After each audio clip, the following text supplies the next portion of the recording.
Hey everyone, welcome to a new video. Today's video is going to be all about book series or books that people have recommended to me that I hear tons of people rave about, but that just aren't really for me. I've read all of these and I felt a bit about all of these. So, of course, these could be your favorites, and I by no means mean to put these books in the ground. Actually, from some of these authors, I have read other books that I did like, or in the same genre that I did like, and that is why I think that it's just this book, this particular story, that I didn't really enjoy very much, and I hope to be able to explain to you a little bit why. So the first book that I didn't like very much is one that I read fairly recently. This is my first read of 2018, and this is The Miniaturist by Jessie Burton.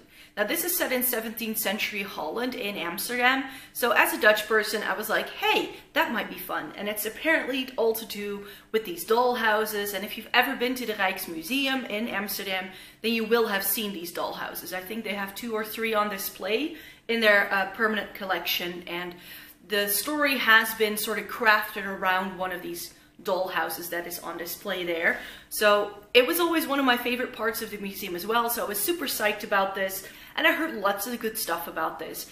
And I just felt that this, for me, this just felt a little bit flat plot-wise.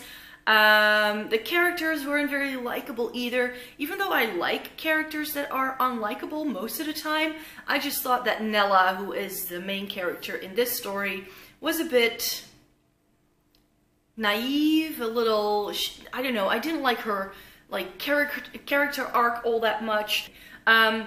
And that's, you know, the first half of this book was very slow, and all of the stuff that's really happening really starts in the second half of the book, and then it's like that and it's over. So it just felt like some of the plot devices felt a little bit weak, a little bit easy, and it all nice, like it all wrapped up very nicely in a bow at the end. And I felt that if this story had some loose threads at the end, that it probably would have been a little bit better and a little bit more satisfying to read. So the second book is actually a series. I read this late last year, early this year. This is a 4-book series called The Raven Cycle by Maggie Stiefvater, and this is the first book in that series. Now, don't get me wrong, I'm not saying that this book was disappointing because I didn't like anything of it. These books definitely had its moments for me that I enjoyed. However, I felt that a lot of the mystery and a lot of the promises that were made, especially in the first book, just didn't really come true in the end for me. I felt that some of the plot twists were a little forced, a little far-fetched at times as well. I really liked Adam as a character. Out of anybody in this cast, I really liked him the best. But the other characters just felt a little flat for me. Even the ones that take a very prominent role, I just felt there was very little character development. They all kind of make choices that I don't really understand. I don't get why they make that choice. And I know that this is very much raved about and there's a complete fandom surrounding these books, but for me it was just too much like Twilight with psychics. That's really how this felt for me, and it just didn't really like give me the feels like it probably does for a lot of people. This just wasn't for me. Now, another very popular series, I know.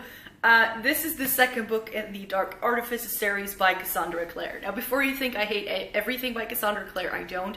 I really enjoyed the Mortal Instruments series, but I really like the Infernal Devices even a bit more. So I was really hoping that these books were very much like the Infernal Devices. For me, they just go on for too long. And that just leads to a lot of unnecessary plot twists. A lot of things happen to these characters and then they miraculously heal again and they keep going. They're like the Energizer Bunny in a way. They just keep going and going and going, and every single chapter there's this twist. And it's just something that I think also happens in the other books, but it's just definitely something that by the 3rd series I feel like maybe a little too much of a good thing, you could say. So I do really enjoy the fairies in here, and I like the world building. I'm rooting for Mark Blackthorne and that he finds a little bit of happiness in his life. I definitely like him as a character, but again, he's a side character. He's not a main character in this book. So I'm still curious to see how this series will end, so we'll definitely getting the third book in this series, but after that I'm definitely a little over the Shadowhunters world, you could say. Now the fourth book on this list I no longer own because I decluttered it before I moved last year, so we'll put a picture up here so you get an idea of what the cover looks like, but it's Gillian Flynn's, oh, what's it called again?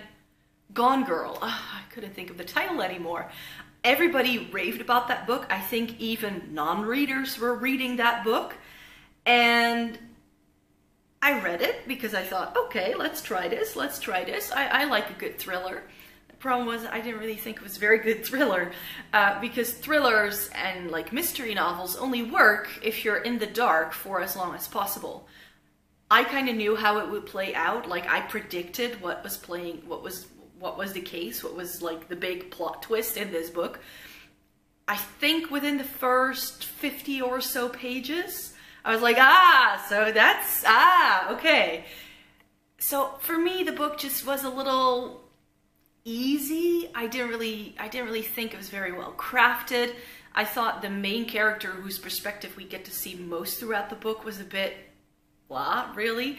I didn't really feel for him or anything like that. There's a bit in the middle that is told from a different perspective, and that was the part of the book that I liked the most, but it takes up less than a third of the entire book. So to say that I enjoyed this, not really, because I only enjoyed less than a third of this book, and the rest of it was just a bit too easy for me. Last but not least, Miss Peregrine's Home for Peculiar Children by Ransom. Now, I did decide to buy the second and the third books in this series because there was still something that I really liked about it, and I still want to see how the characters go on after this story.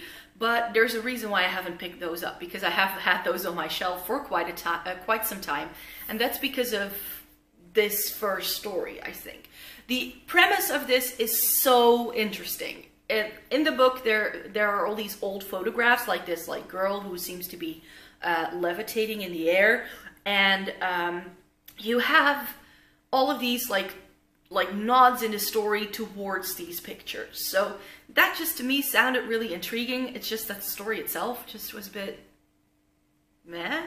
In this book, we meet Jacob, and he can see like these monsters all of a sudden, and then I don't know, it has to do with his grandfather, and then he goes to this island, and there he finds Miss Peregrine's Home for Peculiar Children, and these peculiar children are, like, they have all these powers, and they need to be protected and all that. So I like that aspect of the story. I just felt that this book was definitely like a setup for what I would call the main action, which is why I have those other two books, actually, because I hope to see what comes next, but I just felt that this was a little slow.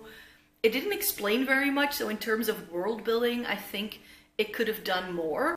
So there you have it. Those are 5 popular books that I didn't really get down with. Again, apologies if these are some of your favorite stories. I'm sure that there are a couple of these YA ones that a lot of people are going to like. But yeah, that's just, you know, different tastes and all that. I'm sure I'm reading stuff that I love that you don't like. So everybody has their own tastes. And that means that we've come to the end of the video. I really hope you enjoyed it. Please give it a thumbs up if you liked it. And subscribe because I make new videos every Thursday and Sunday. I hope to see you in my next video. Bye!